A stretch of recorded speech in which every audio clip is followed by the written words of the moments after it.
Welcome back to Key Talk Media. This your host, Key Talk. Check it out, man. All right. You already know. I want to give a shout out to Notification Gang and Key Talk Gang, even though they're really the same thing, for rocking with me every single video. If you listen to my voice right now, go ahead and like the video and hit the bell so you get a notification every time I drop a video. Anyway, so the Project Baby Kodak Black Sniper Gang affiliate. Hey, my boy. Yo, what's up? You know what's going on. I be kidding, my boy. Yak that. Playing on, you know what I'm saying? He did. Hold at New York now, man. Goes by the name of 22 G's. He's actually a Brooklyn drill rapper. If you know anything right now, the Brooklyn drill rap scene, and just the whole New York drill rap scene has been going crazy right now, especially in the Bronx as well. Anyways, it's been going crazy because of the music, it's blowing up out there, but also the 12 is on all like butt right now because people is out there getting shot. Anyway, speaking of getting shot, Brooklyn drill rapper 22 G's have actually been arrested. He got arrested for shooting somebody, and they're actually calling it an attempted murder charge. The official report says a Brooklyn-based drill rapper was arrested after landing at JFK Airport Sunday morning and later charged with attempted murder in connection to March shooting, police said. The sources said rapper 22 G's, whose real name is Jeffrey Mark Alexander, faces charges from a March 6th early morning shooting inside of a Marine Park Brooklyn party hall where 31-year-old man suffered a gunshot wound to his foot. The NYPD said the victim had provided a description of the suspect before he was transported to the Brookdale University Hospital for treatment, sources said.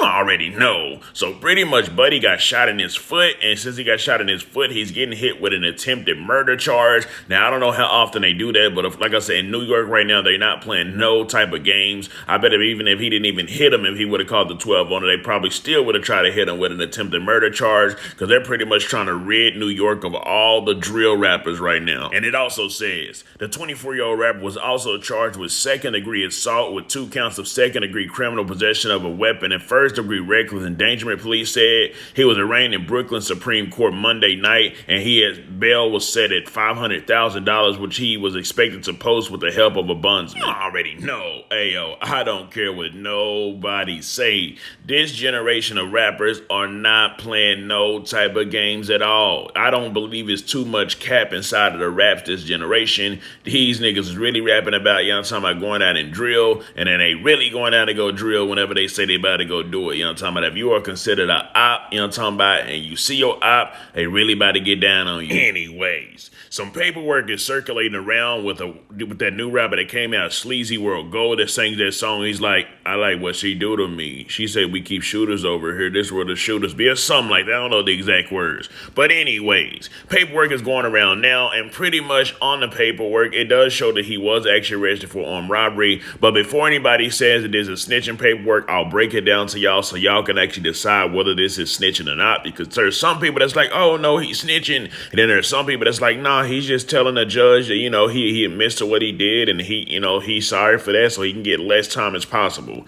Anyways, this is what the letter says. So this is a letter pretty much that they're saying that he wrote to Judge Sullivan. It says, I wrote this letter to apologize. I admit my wrong and I ask for your mercy. I'm guilty for driving them away from that crime scene and helping them get away. So from there right there, people are saying, nah, if he's saying that, he's saying he's guilty for doing what he did and he's apologizing for it, but he said that he drove them from the crime scene and he helped them get away for something they did. So that's him pretty much admitting, I'm talking about, even though he didn't say no names of nobody, that's him admitting that whoever that is in the case with, that he drove them, and then also that, he helped them get away. So that's him snitching. And then you got people that's like, nah, that's not really snitching. That's just him, saying that he did what he did, but I'm gonna leave that up to y'all to decide. The rest of the letter says, I know there's no words or apology can undo the mistake that I made, and I deserve whatever time it is that you give me. I get on my knees every night and ask God to allow the victim, past and white, to forgive me for my part I played in this crime.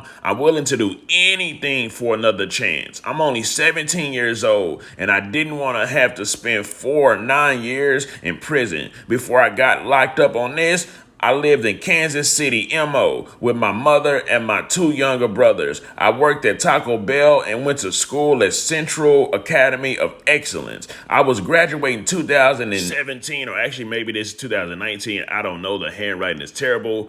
And planning on going to college soon to finish school and chase my dreams that will be a blessing to me and my family. All I ask for is that you give me under 5 years so that I will be able to get boot camp. If you don't, I will be able to understand. I will go to prison and complete my sentence and come home to my family, make better decisions so that I won't end up in a place like this again. I thank you for taking the time like this again. I thank you for taking the time out your day to read my letter and hear my pleas. I pray that you find it in your heart to give me this chance. It's my first felony, and I know God won't give me what I can't handle, so I leave it up to him and have, you in his love, care, and mercy. Joseph R. Isaac. Anyways, so of course the letter was written in 2016, but on the website it does say that the date of his sentencing was in 2016 as well. So there's a possibility that he had already, took responsibility for the charge, and maybe everybody else that he was with possibly took responsibility as well. And then that's why he wrote the letter. And in the letter he said, yes, I did this. I drove them there. I helped them get away. But now if the other people didn't take responsibility for what they did, if they did it,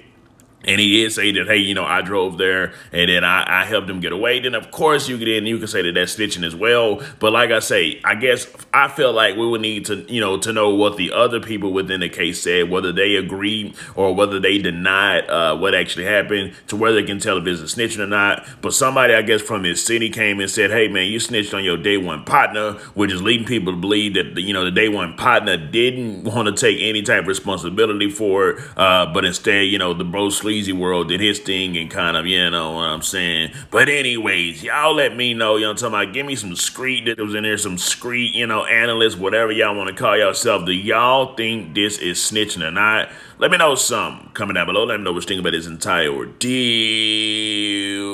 I'm out.